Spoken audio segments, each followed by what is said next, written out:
Cycle கட்சியும் சங்கு கட்சியும் சேர்ந்து தமக்குள் ஒரு ஒப்பந்தம் போட்டது உங்கள் எல்லாருக்குமே தெரியும். இப்போ ஒரு அதிர்ச்சியான செய்தி வந்திருக்குன்னு என்று சொன்னால், இந்த கூட்டணியினர் உள்ளூராட்சி சபைகளில் ஆட்சி அமைப்பதற்காக இபிடிபியினருடைய உதவியை நாடுகிறார்கள் என்று சொல்லியும், இன்று புதன்கிழமை அவர்களுக்கிடையில் ஒரு முக்கியமான சந்திப்பு நடைபெற இருப்பதாகவும் அதிர்ச்சியூட்டும் தகவல் ஒன்று வெளிவந்திருக்கிறது. இது சம்பந்தமாக மேலதிக விவரங்களை பார்க்க இருக்கின்றோம். வடக்கு கிழக்கில் வாழ்கின்ற மக்களுக்கு வீடுகளை அமைப்பதற்கு உதவி தொகைகளை அதிகரிப்பதற்கு அரசாங்கம் தீர்மானித்திருப்பதாக தகவல் ஒன்று வெளிவந்திருக்கிறது. அது குறித்தும் மேலதிக விவரங்களை பார்க்க இருக்கின்றோம். ஆனையிறவில் உற்பத்தி செய்யப்படும் உப்புக்கு ஆனையிறவு உப்பு எனவே பெயர் வைக்கப்படும் என்று சொல்லி அரசாங்கம் மீண்டும் ஒரு தடவை உறுதிப்படுத்தி இருக்கிறது. அது குறித்த விவரங்களையும் பார்க்க இருக்கின்றோம். இந்த செய்திகள் உட்பட மேலும் பல செய்திகளும் தகவல்களும் இன்றைய காணொளியில் காத்திருக்கின்றன. அத்துடன் கேலி சித்திரமும் இருக்கிறது. எல்லாவற்றையும் தொகுத்து இந்த காணொளியில் பார்க்க போகின்றோம். தமிழடியான் சொந்தங்கள் அனைவருக்கும் வணக்கம். ஜூன் மாதம் 4ஆம் தேதி 2025ஆம் ஆண்டு புதன்கிழமை. வாருங்கள் காணொளிக்குள் போகலாம். சைக்கிள் கட்சியும் சங்கு கட்சியும் நேற்று முன்தினம் திங்கட்கிழமை தமக்குள் ஒரு ஒப்பந்தம் ஒன்று போட்டு ஒரு உடன்படிக்கையின் கீழ் அவர்கள் ஒன்று சேர்ந்திருக்கின்றார்கள். உள்ளூராட்சி சபைகளில் ஆட்சி அமைப்பது மட்டுமல்லாமல் எதிர்காலத்திலும் சேர்ந்து செயல்படுற என்று சொல்லி ஒரு முடிவுக்கு கீழே வந்திருக்கின்றார்கள். இப்போ ஒரு அதிர்ச்சியூட்டும் தகவல் ஒன்று வந்திருக்கேன் என்று சொன்னால், இவர்கள் இபிடிபியினருடன் பேச்சுவார்த்தை நடத்தப் போகின்றார்களாம். ஏனென்று சொன்னால், உள்ளூராட்சி சபைகளில் ஆட்சி அமைப்பதற்கு இபிடிபியினுடைய உதவியை நாடப்போகிறார்கள் என்று சொல்லியும், இன்றைக்கு இபிடிபியினுடைய தலைவர் டக்ளஸ் தேவானந்தா அவர்களுக்கும் சங்க கட்சி சார்பாக சுரேஷ் பிரேமச்சந்திரன் மற்றும் தர்மலிங்கம் சித்தார்த்தன் உள்ளிட்ட இன்னும் ஒரு சில ஆட்கள் கலந்து கொள்வார்கள் என்று சொல்லியும் சொல்லப்படுகின்றது. இது ஒரு அதிர்ச்சியான செய்தியாகும். உண்மையில என்ன பிரச்சனை சொன்னால், ஏற்கனவே தமிழ் தேசிய மக்கள் முன்னணி சைக்கிள் கட்சி சங்கு கட்சியோட சேர்ந்ததுக்கே பலவிதமான விமர்சனங்கள் வைக்கப்பட்டது. அதை ஏற்றுக்கொண்டவர்களும் வரவேற்றவர்களும் ஒரு பக்கம் இருக்க, அதுக்கு விமர்சனம் வைத்தவர்களும் அதை எதிர்த்தவர்களும் என்று சொல்லி இன்னொரு புறம். ஏனென்று சொன்னால், தமிழ் தேசிய மக்கள் முன்னணி சைக்கிள் கட்சி எப்படி போய் சங்கு கட்சியோட சேர்ந்தது என்று சொல்லி நிறைய பேர் ஆச்சரியத்தோட கேள்வி எழுப்பியிருந்தார்கள். இருந்த போதிலும் கூட தமிழ் கட்சிகள் ஒன்று சேர்றது நல்ல விஷயம்தானே என்கிற அடிப்படையில் அதை ஒரு பொதுவான கண்ணோட்டத்தில் அணுகினாக்களும் இருக்கணும். இப்போ பார்த்தீங்கன்னு சொன்னால், இபிடிபியோட போய் சேர போயினம், இபிடிபியினுடைய ஆதரவை கோர போயினம்ன்றது ஒரு அடுத்த கட்ட நடவடிக்கையாக பார்க்கப்படுது. இது எந்த அளவுக்கு தமிழ் மக்கள் ஏற்றுக்கொள்வார்கள் என்றது மிகப்பெரிய கேள்விக்குறி. என்ன பிரச்சனை சொன்னால், சங்க கூட்டணியில் இருக்கக்கூடிய தர்மலிங்கம் சித்தார்த்தன் அவர்களோ அல்லது சுரேஷ் பிரேமச்சந்திரனோ போயிட்டு டக்ளஸ் தேவானந்தாவை சந்தித்து கதைக்கிறது ஒன்றும் ஆச்சரியப்படவோ அதிர்ச்சியாக வேண்டிய விஷயமோ இல்லை. ஏன்னு சொன்னால், அவர்கள் எல்லாரும் ஒரே குரூப் தானே, அந்த காலத்திலிருந்து ஒரே மாதிரியாக செயல்பட்டாக்கள் தானே. எனவே அவர்கள் சேர்ந்து தங்களுக்குள்ள கதைக்கிறதும் சந்திப்பு நடத்துறதும் ஆச்சரியப்படக்கூடிய விஷயம் இல்லை. ஆனால் இப்போ இந்த கூட்டணியில் கஜேந்திரகுமார் பொன்னம்பலம் இருக்கிறார், சைக்கிள் கட்சி இருக்குது. அவர்களுடைய சம்மதம் இல்லாமல், அவர்களுடைய அனுமதி இல்லாமல் எப்படி இந்த ஒரு சந்திப்பு நடக்கும் என்றுதான் இங்கே இருக்கக்கூடிய முக்கியமான கேள்வி. எனவே இதுக்கு கஜேந்திரகுமார் பொன்னம்பலம் எப்படி அனுமதி கொடுத்தார்ன்றது உண்மையிலேயே ஒரு ஆச்சரியமாக தான் இருக்குது. இந்த தகவலை வெளியிட்டிருக்கிறது யாழ்ப்பாணத்திலிருந்து வெளிவருகின்ற ஒரு இணைய வழி பத்திரிகை. அதனுடைய பிரதானமான தலைப்புச் செய்தியில் இந்த விஷயம் குறிப்பிடப்பட்டிருக்கிறது. எனவே இன்றைக்கு புதன்கிழமை காலை அந்த பேச்சுவார்த்தை நடக்கப் போவதாக சொல்லப்படுகின்றது. டக்ளஸ் தேவானந்தா அவர்களும் தர்மலிங்கம் சித்தார்த்தன் அவர்களும் சுரேஷ் பிரேமச்சந்திரன் அவர்களும் இன்னும் ஒரு சிலரும் கலந்துரையாட போவதாக சொல்லப்படுகின்றது. இதுக்கு கஜேந்திரகுமார் பொன்னம்பலம் எப்படி அனுமதி கொடுத்தார், எப்படி இதுக்கு இணக்கம் தெரிவித்தார் என்றுதான் இங்கே இருக்கக்கூடிய மிக முக்கியமான கேள்வி. எனவே இன்றைக்கு அதற்கான பதில்கள் வெளிவரும் என எதிர்பார்ப்போம். கிருஷாந்தி குமாரசாமி கொலை வழக்கில் 5 இராணுவத்தினருக்கு மரண தண்டனை வழங்கப்பட்டது உங்கள் எல்லாருக்குமே தெரியும். அவர்களுக்கான தீர்ப்பாக மரண தண்டனை தீர்ப்பு அறிவிக்கப்பட்ட போதிலும் கூட உங்களுக்கு தெரியும், இலங்கையில் மரண தண்டனை நிறைவேற்றல. இப்போ பார்த்தீங்கன்னு சொன்னால், நேற்று உயர் நீதிமன்றத்தில் ஒரு வழக்கு ஒன்று நடந்தது. அந்த வழக்கு என்னென்னு சொன்னால், அந்த 5 இராணுவத்தினரையும் அவர்களுடைய தண்டனை காலத்தை குறைக்கணும் என்று சொல்லி அவர்கள் சார்பாக சில சட்டத்தரணிகள் நீதிமன்றத்தில் ஒரு மனு ஒன்றை கொடுத்திருந்தார்கள். ஏனென்று சொன்னால், அவர்கள் நீண்ட காலமாக சிறையில் இருக்கினம், அவர்களுக்கு மரண தண்டனை விதிக்கப்பட்ட போதும் கூட அது நிறைவேற்றப்படையில.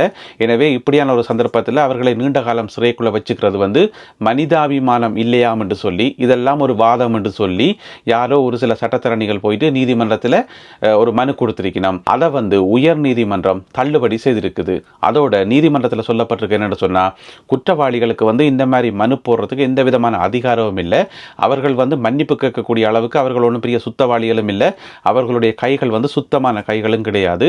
எனவே பொது மன்னிப்பு என்று சொல்லி ஒரு ஆள் வழங்குறதாக இருந்தால் அது ஜனாதிபதி மட்டும் தான் அந்த முடிவு எடுக்க முடியுமே தவிர குற்றவாளிகளுக்கு வந்து கேட்கிற உரிமையே இல்லை என்று சொல்லி மனிதாபிமானத்தை பற்றியெல்லாம் கதைக்கிற உரிமையாக இருக்கா முதல்ல.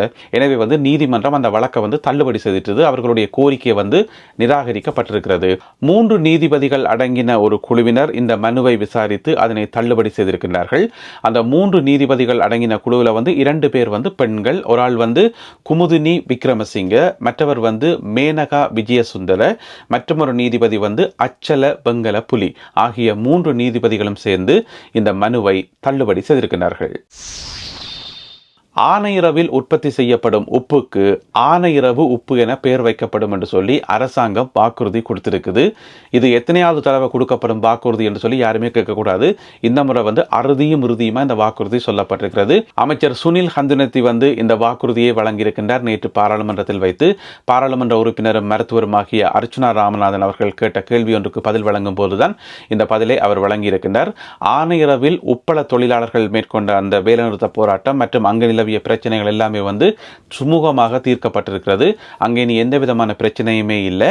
நாங்கள் ரஜ லுணு என்று பெயர் வச்சது நாடு முழுவதும் உற்பத்தி செய்யப்படுற உப்புக்கு தான் அந்த பொதுவான பெயர் வைக்கப்பட்டது. ஆனால் ஆனையிறவுக்கு இனிமேலும் ஆனையிறவு உப்பு என்று தான் பெயர் வைப்போம்.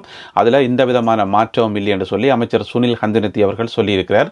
இதில் நாங்கள் கவனிக்க வேண்டிய முக்கியமான விஷயம் என்னென்னு சொன்னால், ஆனையிறவு உப்பு என்று சொன்னால் பக்கெட்டில் வந்து வட்டிவா தமிழில் அடிக்கணும். ஆனையிறவு ஆவன்னா நையன்னா எல்லாம் போட்டு ஆனையிறவு உப்பு என்று சொல்லி தமிழில் அடிக்கணும். பிறகு அந்த அர்த்தம் பெறக்கூடிய மாதிரி எலிஃபென்ட் பாஸ் என்று வைக்கிறது, பிறகு அலிமங்கடை என்று வைக்கிறது, அந்த விளையாட்டெல்லாம் சரி வரக்கூடாது. ஆனையிறவுண்டா வடிவா மேல் அடிக்கணும், ஆனையிறவு உப்பு என்று சொல்லி தானே, அதுதான் சரியா இருக்க முடியுமே தவிர பிறகு எலிஃபென்ட் பாஸ் சோல்டர் அடிச்சு போட்டு இங்கே பாருங்க இது ஆனையிறவை தான் குறிக்கும் என்று சொல்லி விளக்கம் சொல்லக்கூடாது. ஆனையிறவுண்டா ஆனையிறவுண்டு அடிக்கணும், அதுதான் சரியாக இருக்கும். தமிழ் மக்களும் அதைத்தான் ஏற்றுக்கொள்வார்கள். வீடுகளை அமைக்கிறதுக்கான உதவித்தொகை இருக்குத்தானே, அந்த தொகையை வந்து அரசாங்கம் அதிகரிக்க போதாம். ஜனாதிபதி அனுரகுமார திசாநாயக்க தலைமையில் இது சம்பந்தமாக கூடிய ஒரு முக்கியமான முடிவெடுக்கப்பட்டிருக்கிறது. வடக்கு கிழக்கில் வந்து போர்னால இடம்பெயர்ந்தவர்களுக்கு இன்னும் பார்த்தீங்கன்னு சொன்னால் கிட்டத்தட்ட 1,25,000 பேருக்கு 1,25,000 வீடுகள் வந்து அமைச்சு கொடுக்க வேண்டியிருக்காம். எனவே அதற்கான நிதி உதவியை வந்து அதிகரிப்பதற்கு இப்பொழுது அரசாங்கம் தீர்மானித்திருக்கிறது. எவ்வளவு பார்த்தீங்கன்னு சொன்னால் 550 சதுர அடி அளவுள்ள ஒரு வீட்டுக்கு வந்து இனிமேல் 15 லட்சம் கொடுக்க போயினமாம். 15 லட்சம் 550 சதுர அடி அளவுள்ள வீட்டுக்கு. இவ்வளவு காலமும் அதுக்கு கொடுக்கப்பட்ட தொகை வந்து 11 லட்சமாம். இனி வந்து 4 லட்சம் கூட்டி 15 லட்சம் கொடுக்க போயினமாம். அதே போல 340 சதுர அடி உள்ள வீட்டுக்கு வந்து இனிமேல் 9 லட்சம் கொடுக்க போயினமாம். இவ்வளவு காலம் வந்து 6.5 லட்சம் கொடுத்து கொண்டு வந்தவையாம், இனி 9 லட்சம் கொடுக்க போயினமாம் என்று சொல்லி முடிவெடுக்கப்பட்டிருக்கிறது ஜனாதிபதி அனுரகுமார திசாநாயக்க தலைமையில்.